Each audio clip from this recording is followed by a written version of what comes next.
एक आलिम दीन ने मुझे पकड़ कर के ये पूछा, कहा कि हम आपकी तकरीरें सुनते हैं, आपके मुल्क में तो नहीं रहते, लेकिन हम ये सोचते हैं कि हालात आपके यहाँ बड़े ख़राब हैं। सोशल मीडिया और दूसरे न्यूज़ से हम सुनते आ रहे हैं, इतने ख़राब होते चले गए कि हुकूमतें जालिम आपके यहाँ बैठी हैं, रोज़ नित नए इस्लाम के ख़िलाफ़ हरबे अपनाए जाते हैं। ऐसे में आप आज़ाद तरीके से बोल कैसे रहे? वाह वाह वाह वाह वाह वाह। हर जगह आपकी तकरीरें कैसे हो जाती हैं और कैसे बोलते हैं। मेरे अजीजों, ये मेरी तारीफ के लिए नहीं कहता, उन्होंने मेरा हाथ पकड़ करके ये सवाल किया और कहा, हम आज़ाद जगह पर जहाँ इस्लाम के मुतालिक हम खुल के बोल सकते हैं, वहाँ इतनी बोलने की हमारे पास ताकत नहीं, और कुफ़ारों मुशरिकीन के नरगे में आप कैसे बोल रहे हैं?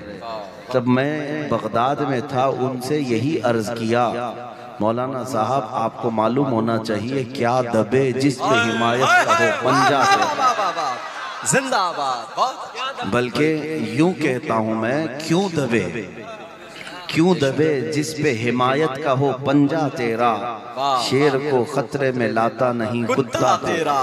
बहुत अच्छा। जिस पर रसूल पाक सल्लल्लाहु अलैहि वसल्लम की हिमायत हो, गौसे पाक का फैज़ हो, उसे डरने की ज़रूरत नहीं। आला हज़रत फरमाते हैं, खौफ न रख रज़ा ज़रा, तू तो है अब्दे मुस्तफ़ा, तेरे लिए अमान है, तेरे लिए अमान है। मैं उसको नौजवान ही नहीं समझता जो बुज़दिल हो, वो नौजवान है ही नहीं, बल्कि हो सकता है वो औरतों की सोहबत में पला हो। नौजवान किसे कहते हैं?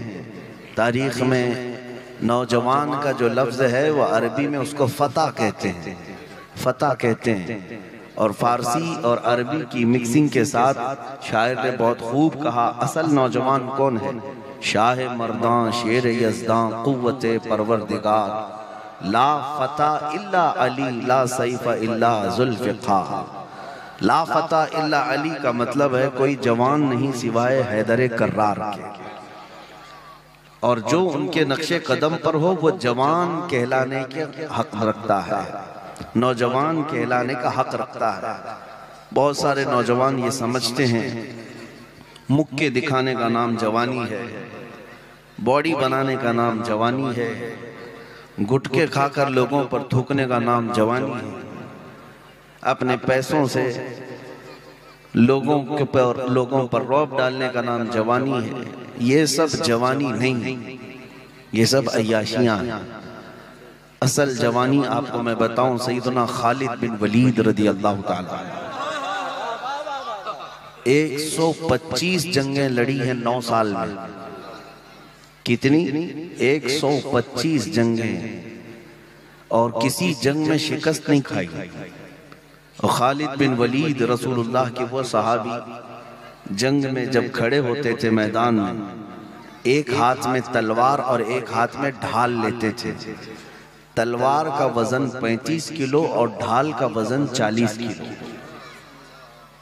मुझे बताओ ऐ नौजवान, तुमने हॉकी और बल्ला उठाया होगा, 35 किलो की तलवार उठाते, 40 किलो की ढाल उठाते, और फिर जंगे मौता में सिर्फ खालिद बिन वलीद फरमाते हैं 9 तलवारें मेरे हाथ से टूटी हैं। ये दिफा के लिए, डिफेंस के लिए जिंदगी भर लड़ते रहे, नबी पाक सल्लल्लाहु अलैहि वसल्लम की इज्जत की हिफाजत के लिए लड़ते रहे। उनको हक बनता है कि वो जवान कहलाएं। अपनी जिंदगियों में कभी देखा कि हमने हुजूर पाक की इज्जत के दिफा में कुछ किया है आज तक? नबी पाक सल्लल्लाहु अलैहि वसल्लम की शान पर ओछे हमले होते हैं, हम आगे बढ़ कर के कभी हुजूर की इज्जत का दिफा किए, डिफेंस किया? अगर कुछ नहीं भी कर सकते तो अपने आप को बदल तो जरूर सकते थे। दुनिया नबी पाक सल्लल्लाहु अलैहि वसल्लम के अखलाक को मारने की और ख़त्म करने की कोशिशें कर रही है। हमारे नौजवान उठ करके ये क्यों नहीं अहद कर लेते कि आज के बाद जिएंगे तो अखलाक मुस्तफ़ा पे जिएंगे? तुम्हारे अंदर ये चीज तो हो ही सकती थी। कमेटियां बहुत बनाते हो, उर्स कमेटी, चादर कमेटी, गागर कमेटी, संदल कमेटी, नियाज कमेटी, क्या कभी अखलाक रसूल कमेटी भी बनाया? नबी पाक सल्लल्लाहु ताला अलैहि वसल्लम के अखलाक करीमाना, उनकी सुन्नतों को जिंदा करेंगे हर शहर में, हर गली में। और आज इन जालिम कुफार और मुशरिकीन को जवाब देने का सबसे बेहतरीन काम तुम कर सकते हो नौजवानों, तुम कर सकते हो। हम स्टेजों से बोल रहे हैं, हमारे पास मिंबर है, हम बोल रहे हैं, तुम्हारे पास स्टेज नहीं, मिंबर नहीं, तुम कैसे जवाब दो? तुम कैसे जवाब दो? तुम्हारे जवाब देने का तरीका यह है कि ये खबीस जालिम नबी पाक सल्लल्लाहु अलैहि वसल्लम के नाम से चिढ़ते हैं, अखलाक से चिढ़ते हैं। तुम हर गली कूचे में इसी तरह बन सवर करके निकलो कि तुम्हारी दाढ़ी भी नजर आए, तुम्हारी टोपी भी नजर आए। अगर कोई चिढ़ता है तो चिढ़े, जलता है तो जले और इसी में वो मरे, लेकिन तुम इस बात पर फख्र क्यों नहीं करते? तुम्हें शर्म आती है दाढ़ी रखने में? हुजूर की सुन्नत है, नबी पाक सल्लल्लाहु अलैहि वसल्लम के अखलाक। शर्म आती है कि दाढ़ी कैसे रखूं, लोग क्या बोलेंगे, लोग क्या बोलेंगे? अरे उनको हमने देखा है, चोटी रखने में शर्म नहीं आती, तुम्हें दाढ़ी रखने में क्यों शर्म आती? लोग बालियां भी पहन लिए, चूड़ियां भी पहन लिए, नथनियां भी पहन लिए नौजवान, और दाढ़ी रखने में शर्म आ गई। अगर नबी पाक सल्लल्लाहु अलैहि वसल्लम का चेहरा कायनात का सबसे हसीन चेहरा है तो उस चेहरे की पैरवी करना चाहिए या अरे गैरे की पैरवी करनी चाहिए? जब आपको पता है मेरे नबी पाक सल्लल्लाहु अलैहि वसल्लम का चेहरा सबसे हसीन है तो उसी चेहरे के पीछे चलना चाहिए। और हमने बुजुर्गों से सुना है, कब्र में जिस वक्त तुम जाओगे, फरिश्ते आएंगे, उठाएंगे और हुजूर भी तशरीफ लाएंगे, और तुम्हें फरिश्ते पूछेंगे इनके बारे में क्या कहता था। तुम हुजूर की तरफ देख करके कहने जा रहे होगे कि ये मेरे रसूल हैं। नबी पाक सल्लल्लाहु अलैहि वसल्लम अपना चेहरा फेर लेंगे। बुजुर्गों ने फरमाया, हुजूर पाक सल्लल्लाहु अलैहि वसल्लम फरमाएंगे, खबरदार मेरी तरफ मत देखना, इसलिए कि दुनिया में तुझे मेरा चेहरा पसंद नहीं था, दुनिया में मेरे चेहरे की तरह तू बनाना पसंद नहीं रखता था। आज उसको पुकार जिसका चेहरा तुझे अच्छा लगता था। मुझे बताओ ऐ नौजवानों, कब्र में अगर मुस्तफ़ा करीम सल्लल्लाहु अलैहि वसल्लम हमसे मुंह फेर लें तो किसको दुहाई के लिए पुकारोगे? किसकी फरियाद, कौन मदद के लिए आएगा? इसीलिए आला हज़रत ने फरमाया, आज ले उनकी पनाह, आज मदद मांग उनसे, कल न मानेंगे क़यामत में अगर मान गया।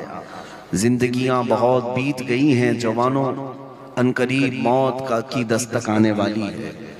अनकरीब हमारे घरों पर मलकुल मौत का नुज़ूल होगा और तुम्हें पता भी नहीं होगा कि कभी तौबा की मोहलत मिलेगी भी कि नहीं मिलेगी।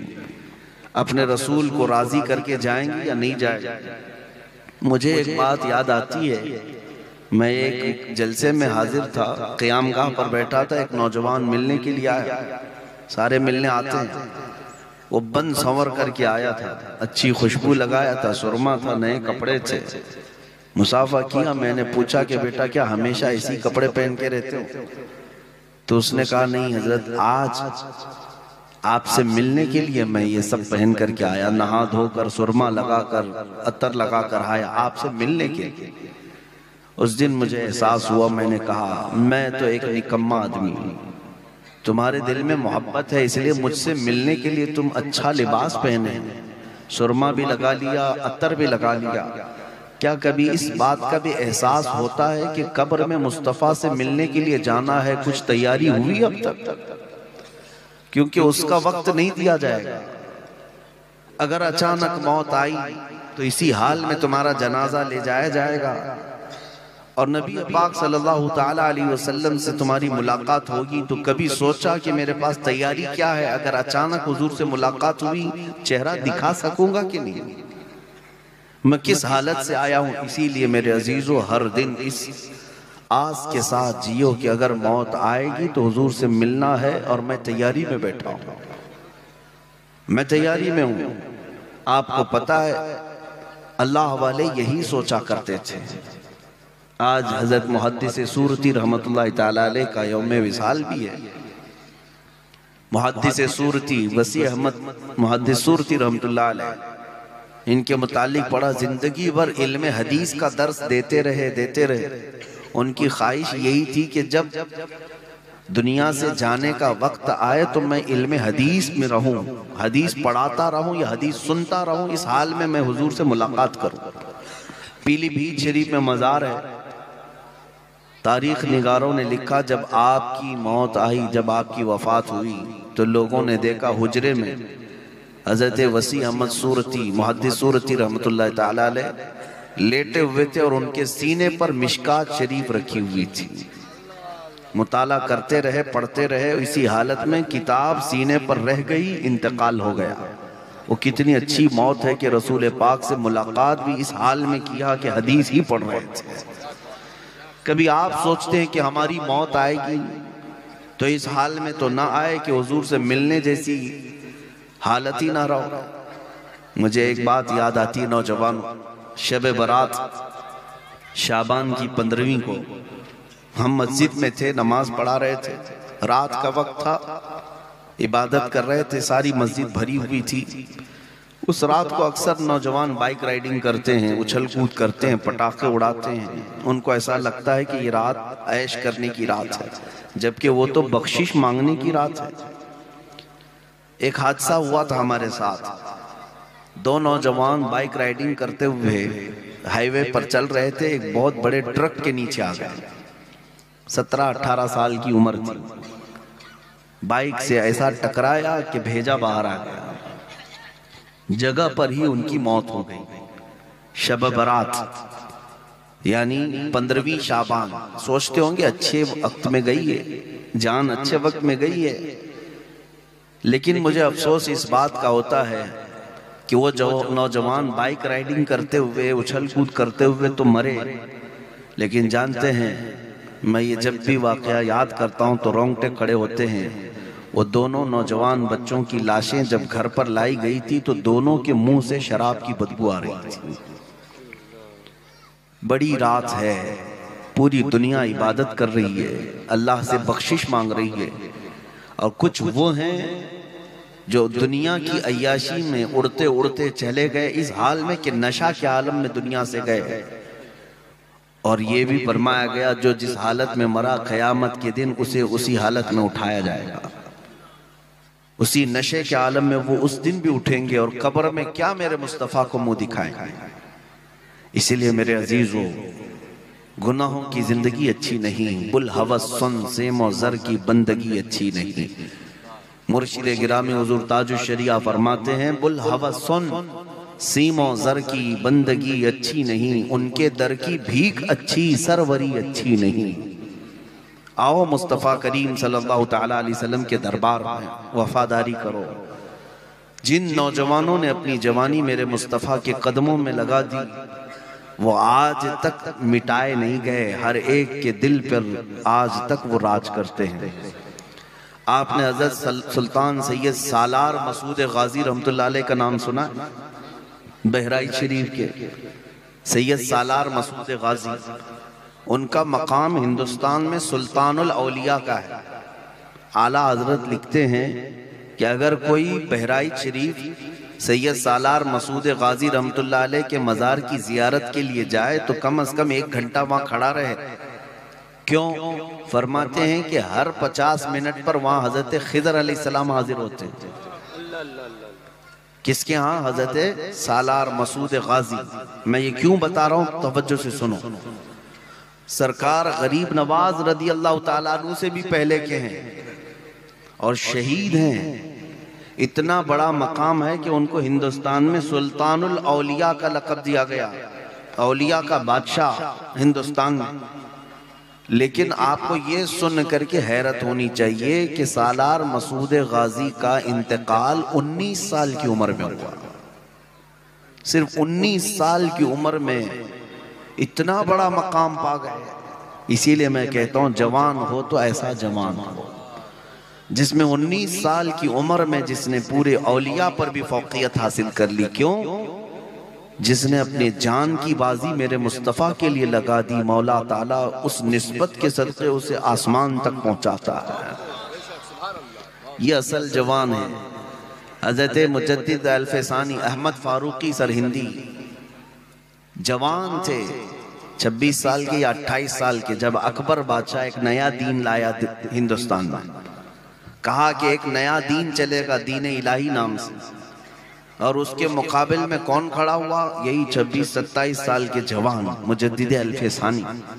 उन्होंने ये नहीं देखा कि बादशाह के खिलाफ खड़े होने से हमारा क्या होगा, नहीं, यही तो जवानी खड़े हुए और उसका रद्द करने लगे और कहा इस रोए जमीन पर अगर दीन बाकी रहेगा तो मेरे मुस्तफ़ा का, और दीन इस्लाम वही रहेगा जो मेरे मुस्तफ़ा की तरफ से आया, बाकी किसी और का दीन कबूल नहीं किया जाएगा। अकबर के खिलाफ खड़े होने की वजह से हजरत मुजद्दिद अल्फसानी रहमतुल्लाह अलैह को जेल में डाल दिया गया। अब सुनो ऐ नौजवानों, जेल में जाने से भी खौफ ना करना। मोमिन की जिंदगी तो कैद खाने की ही है, यहाँ रहो या जेल में रहो, कैद खाना ही है। मुजद्दिद अल्फसानी को जब जेल में डाल दिया गया, 8 साल गुजर गए। अकबर तो मर गया, उसका बेटा आया फिर जहांगीर। जेल से कासिद आया और जहांगीर से कहा गजब हो गया, ग्वालियर की जेल में एक अजीब मामला पेश आया। बादशाह ने पूछा क्या हुआ? तो जेल से आया हुआ जो जल्लाद था या कासिद था, उसने कहा आपके बाप ने एक मौलाना को 8 साल पहले जेल में कैद किया था, लेकिन अब जाकर देख रहे हैं तो जेल के 700 कैदियों को उसने आलिम बना दिया। 700 कैदियों को उसने आलिम बना दिया। जेल के अंदर जाने के बाद अजीब सा मंजर है, वहाँ सुबह के बाद तफसीर कुरान चलती है, इल्म हदीस का दर्स होता है, अजानें होती हैं, जमात से नमाजें पढ़ी जाती हैं। ऐसा लगता है कि ये जेल की फिजा नहीं, गुंबद खजरा की छांव में बैठे हुए। ये मेरे मुस्तफ़ा का जवान है, वो जहाँ होता है मेरे मुस्तफ़ा की शरीयत का परचम लहरा कर रहता है। जिंदाबाद जिंदाबाद। आज तुम्हारे कंधों पर भी ये जिम्मेदारी है नौजवान, न तुम जेल में हो न तुम तलवार के नीचे हो।